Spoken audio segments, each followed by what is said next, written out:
Hello，我是诺布。欢迎回到全面实业的频道。我们接续上一次的主题啊，上一次是做这个纹理上下渐消，那这一次把渐消的范围做曲线的变化。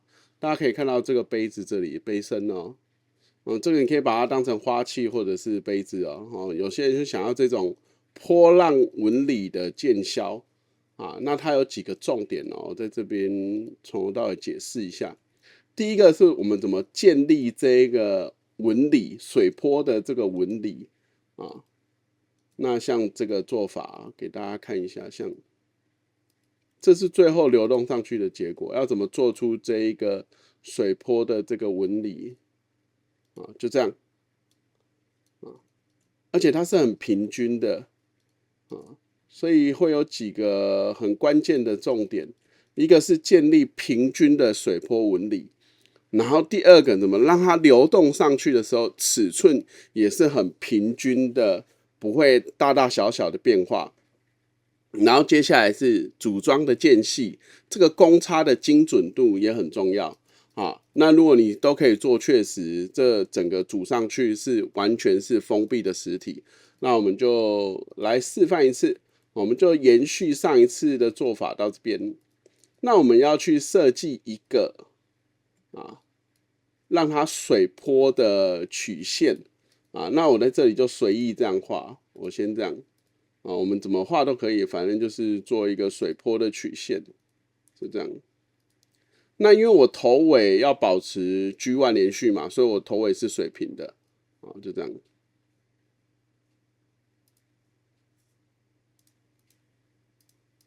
然后高一点、低一点都可以啊，这个你们自己调开心就可以了啊，反正这高低无所谓。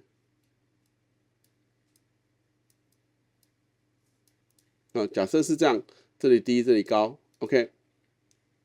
那这个案例有一个重点啊，就是如果我今天这一个水波的线跟这条线啊，那有些人可能可以猜到，我利用这两条线做放样啊，假设我这样做放样，那放样完之后是不是得到一个曲面？那很简单，我是不是之前做的这个渐消面，这个再流动一次到这个新做的这个水波面？那你可以看到，这个水波面会有一个很大的问题，就是因为我们直接用两条线 loft 就是放样，它做出来的结构线是有疏密的，就是有比较倾斜的状态，比较稀疏的状态就是一个很大的一个症结点，导致这个纹理就不平均了。那你这个不平均的纹理，你要怎么再流动回这个杯子上是不可能的所以这时候上面这两条线就是一个非常大的关键。这一条线一定要把控制点做什么？做平均啊。那你控制点做平均，你就可以对它做什么？你把这一条线等分假设你现在这里用了几个控制点？10个控制点，那你就把这条线等分变成这里将线段数目等分9段。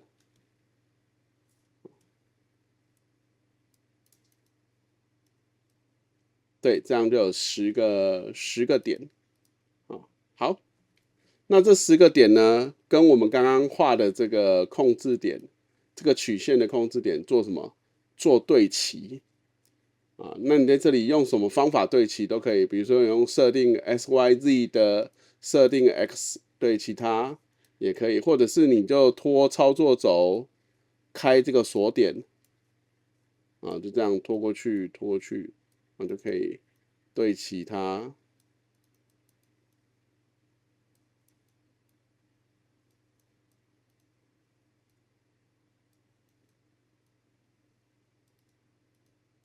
这是一个方式啦。这个功能在 Rhino 9重建曲线的时候可以自动平均所以这个以后再有机会再说了。好，那反正就是把这个控制点平均，然后直接挤出，对不对？啊，挤出，你看这个控制点是不是就很平均了？这控制点是不是就很平均了？我们要的就是这一张啊，这里我先锁定，好，先这样挤出。为什么我要用挤出哦？啊，因为我只要把这一排控制点压平就可以了。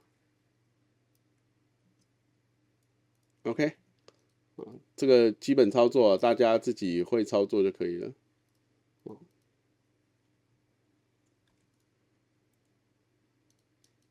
然后这个地方我不要齐头，因为我这样等一下齐头这里会变成一个小小的尖点啊，那我就把这个控制点，这个曲面的控制点呢、全部都往下，大概2mm 就可以，2mm 或3mm 哦，3mm 啊，让这个上面的这个位置呈现一个四边的。好，那我现在有一个这个，这就是所谓的我们可以流动过来的面嘛。那你现在对它流动哦，你看哦，现在在做流动，再做一次这个。好，大家可以看到这个流动的效果，它就会把所有的纹理怎样变垂直的。我们刚刚是不是纹理倾斜了？那现在纹理垂直了啊，大家可以看到纹理垂直了。可是有缺点，就是中间比较密，旁边比较稀疏啊。那这个也有原因啊，这个也有原因。等一下，我把这个地方，这跟下面这一块面也是有相关的。那这一块面呢，造成流动过来，然后有疏密的关系，是因为上面的控制点跟这两个面的控制点啊。我先把这两个面的方向先显示物件方向，然后先把它方向一致哦。这里有个显示物件方向，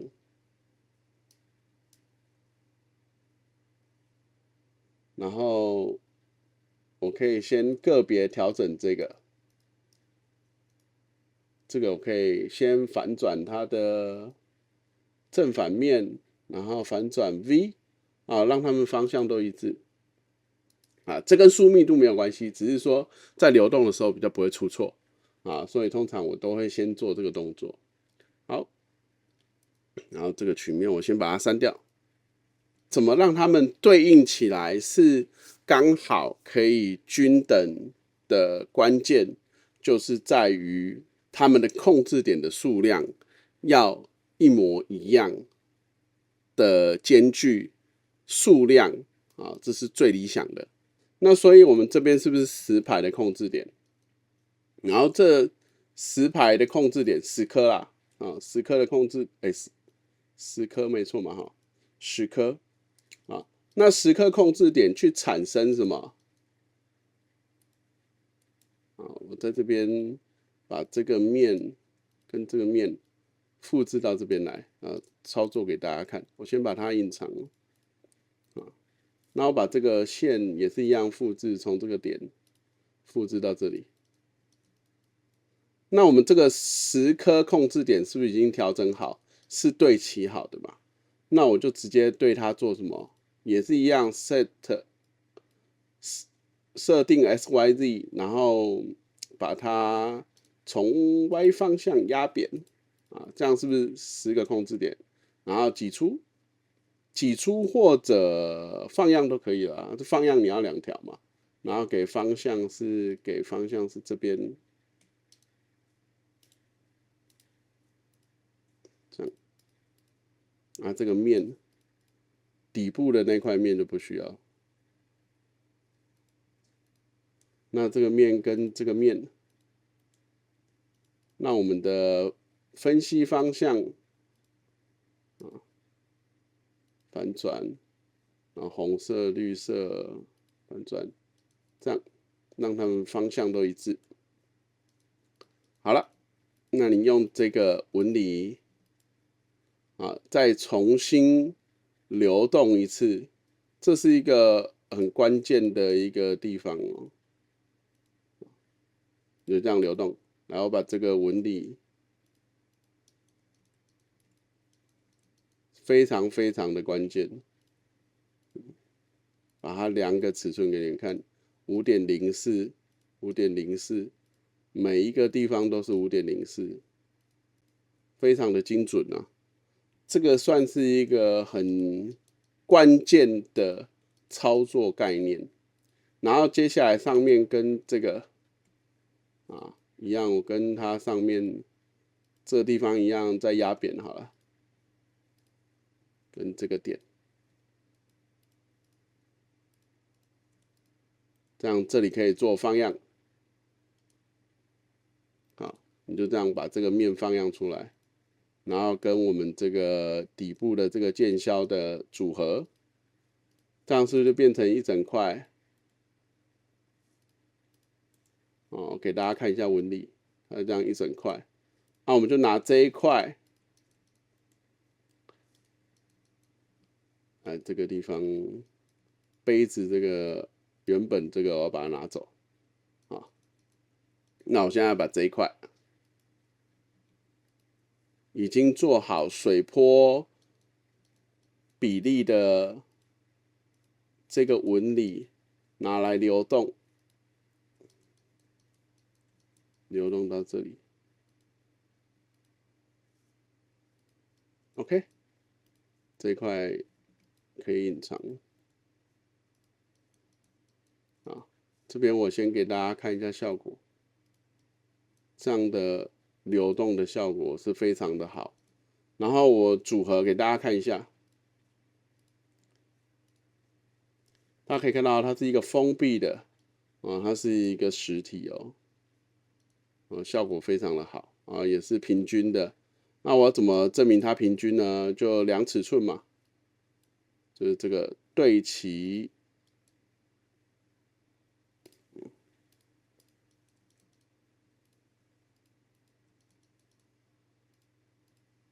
OK， 这是非常非常关键的啊。你在流动的状态之下，基准面跟目标面，这就是一个非常大的一个关键了好啦，那这一次就介绍到这边，一样帮我按赞、订阅、分享、开启小铃铛记得多多订阅分享一下，拜拜。